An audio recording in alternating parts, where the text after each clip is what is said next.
The title of this mini podcast is Naturally Changing Priorities. Seems most of us have a system of prioritization.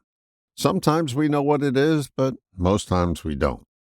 I remember years ago asking Lowry Mays, the head of Clear Channel Radio at the time, how he prioritized his busy day. He thought for a second, then he said, "When I get to the office, I get behind my desk and I shoot the snake closest to my foot."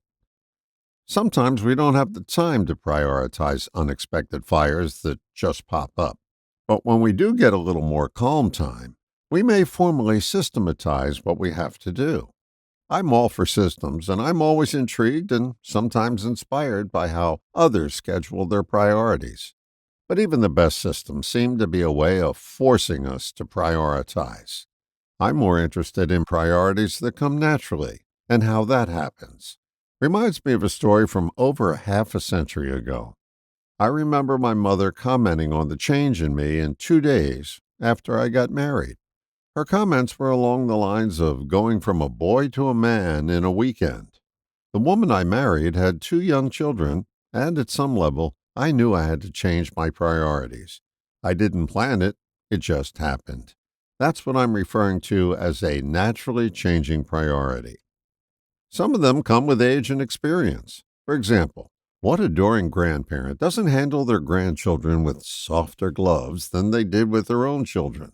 That's most of us.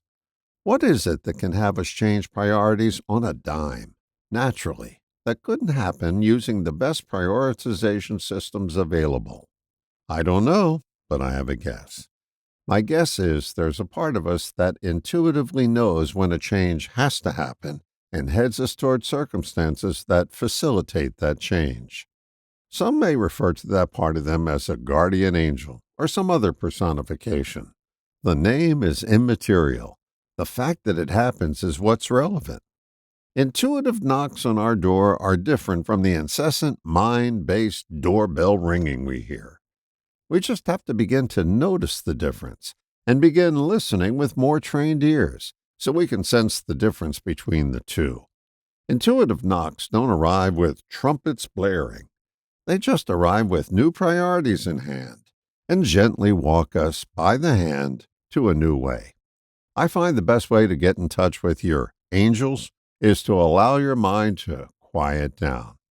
It's from that serene place that naturally changing priorities arrive, preventing you from having to artificially muster up your drive.